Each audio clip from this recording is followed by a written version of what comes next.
ইচ্ছে করলে মানুষ জীবনে কত কিছুই না করতে পারে। আজকে আমাদের শখের মুরগির ফার্মের ঘরটা সম্পূর্ণ করার চেষ্টা করব। এই মুরগির ফার্মটা করার জন্য আমার থেকেও বেশি আমার হাজবেন্ডের অনেক শখ ছিল।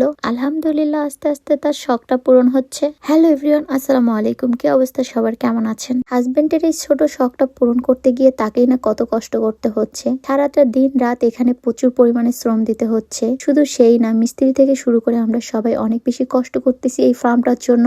আমাদের সবারই একটা ইচ্ছা, এই ফার্মটাকে আমরা মন মতো করে বানাবো, যাতে করে কোনো কিছুরই কমতি না থাকে। আমার পাগলটা তো ফার্মটাকে নিয়ে অনেক বেশি স্বপ্ন দেখতেছে, কিভাবে কি করবে সেটা নিয়ে সবসময় চিন্তা করে। সারাটাক্ষণ এই ফার্মটার পিছনে অনেক সময় দেয়, আর কোথায় কি করতে হবে, কিভাবে কি করতে হবে, এগুলো নিয়ে ভাবতে ভাবতে তার দিন চলে যায়। আমি তো শুধু ঘুরে ঘুরে দেখতেছিলাম কখন এই মুরগির ফার্মটা কমপ্লিট হবে। আমার কত যে ভালো লাগতেছে, আমরা একটা মুরগির ফার্ম দিচ্ছি দুইজন মিলে, এটা চিন্তা করে অনেক ভালো লাগতেছে। আমাদের আগে পরে কখনো এটা চিন্তা ছিল না, হঠাৎ করে যখন আমরা প্ল্যান করেছি তখনই এটা আমাদের মাথায় চলে এসেছে যে একটা মুরগির ফার্ম দিব। যেই কথা সেই কাজ চিন্তা করতে করতে কিন্তু আমরা লেগে পড়েছি মুরগির ফার্ম দিতে। আর এই ফার্মটা কমপ্লিট হওয়া পর্যন্ত আমাদের খুবই এক্সাইটমেন্ট ছিল যে আমরা কিভাবে মুরগির ফার্মটাকে কমপ্লিট করব। আর সব থেকে বেশি আমার পাগলটা খুবই এক্সাইটেড এই মুরগির ফার্মটা কমপ্লিট করার জন্য, আর কিভাবে এটাকে সাজাবে সেটাকে চিন্তা করে ও খুব বেশি এক্সাইটেড হয়ে যায়। আমি তো শুধু বসে বসে এগুলোকেই দেখি যে কখন আমার এই ঘরটা কমপ্লিট হবে। আমার এতটা এক্সাইটমেন্ট দেখে আপনারা হয়তো অনেকেই বলতে পারেন যে এত এক্সাইটেড হওয়ার কি আছে সামান্য একটা মুরগির ফার্ম দিয়ে। আসলে যে যেটা ফার্স্ট টাইম করে সেটা নিয়ে অনেক বেশি এক্সাইটেড থাকে।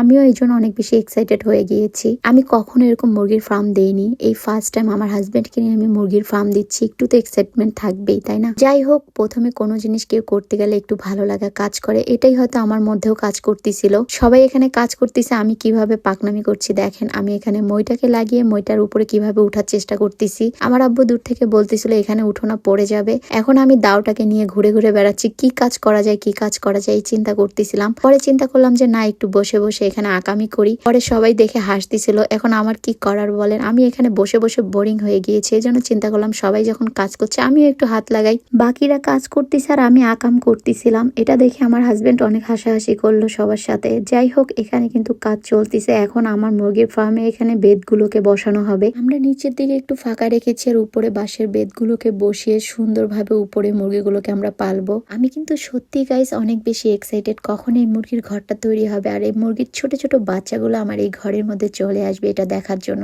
অনেক বেশি টায়ার্ড লাগতেছিল সারাটা দিন। আজকে দুপুর বেলাটা আমি ছাদে কাটিয়েছি, কারণ ঘরটা বানাচ্ছিল আমি দেখতেছিলাম। আমার হাজবেন্ড তো আরো বেশি টায়ার্ড, কারণ ও অনেক কাজ করেছে এখানে মুরগির ফার্মের পিছনে। ও এত বেশি সময় দিচ্ছে আর এত পরিশ্রম করতেছে। আল্লাহ যেন ওকে আরো বেশি হেদায়েত দেয়, ওকে পরিশ্রম করার মতো তৌফিক দান করে। একটা মানুষ যখন কষ্ট করে তখনই তার সফলতা আসে। আর আমার হাজবেন্ড প্রচুর পরিশ্রমী একজন পার্সন, আল্লাহ তাকে আরো তৌফিক দান করুক পরিশ্রম করার। মিস্ত্রিরা যতটুকু কাজ করেছে তার থেকে বেশি কাজ আমার হাজবেন্ড করেছে। ও কিন্তু এখানে বাঁশের বেডগুলো বসাইছে, সারাটা দিন আজকে এগুলো করেছে। এই জন্য ওর অনেক বেশি কষ্ট হয়ে গিয়েছে, এত বেশি পরিশ্রম করেছে আজকে সারা দিন। যাই হোক গাইজ, সবাই আমাদের দুজনের জন্য দোয়া করবেন। আমরা যে ইচ্ছে বা স্বপ্ন নিয়ে মুরগির ফার্মটা দিচ্ছি সেটাতে যেন আমরা দুজন সফল হতে পারি। মুরগির ফার্মটা আস্তে আস্তে যত কমপ্লিট করতেছে ততই দেখতে ভালো লাগতেছে। আমার আব্বুর বাসার ছাদে মুরগির ফার্মটা দিতে পেরে আমরা কিন্তু অনেকটাই চিন্তা মুক্ত, কারণ অন্যান্য জায়গায় যদি মুরগির ফার্মটা দিতে যেতাম তাহলে অনেক ধরনের প্রবলেম ফেস করতে হতো। যেহেতু আমাদের নিজস্ব বাসা সেহেতু কোনো প্রবলেম ফেস করতে হবে না।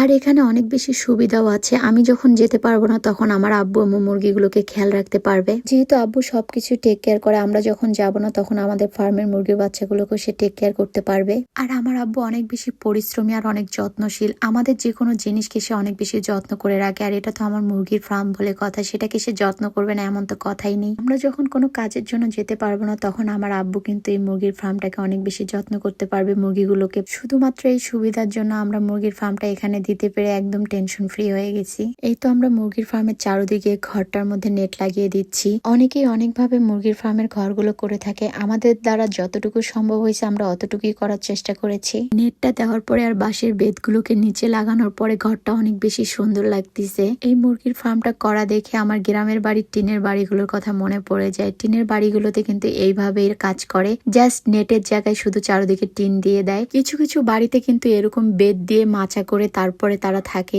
এই জিনিসটাও কিন্তু অনেক বেশি কমন বিভিন্ন গ্রামগঞ্জে। কথা বলতে বলতে মুরগির ফার্মের কাজ অনেকটাই কমপ্লিট। মাশাআল্লাহ, দেখতে কিন্তু অনেক ভালো লাগতেছে মুরগির ফার্মটা। আর এই সম্পূর্ণ মুরগির ফার্মের কাজ কিন্তু শুধু মিস্ত্রি করে নাই, এতে আমার হাজবেন্ডের অবদান অনেক বেশি। যাই হোক গাইজ, আপনাদের কাছে মুরগির ফার্মটা দেখতে কেমন লাগতেছে অবশ্যই কমেন্ট করে জানাবেন। আজকের মতো ভিডিওটা এখানেই শেষ করব। নেক্সট ভিডিওতে আবারও দেখা হচ্ছে। আল্লাহ হাফেজ।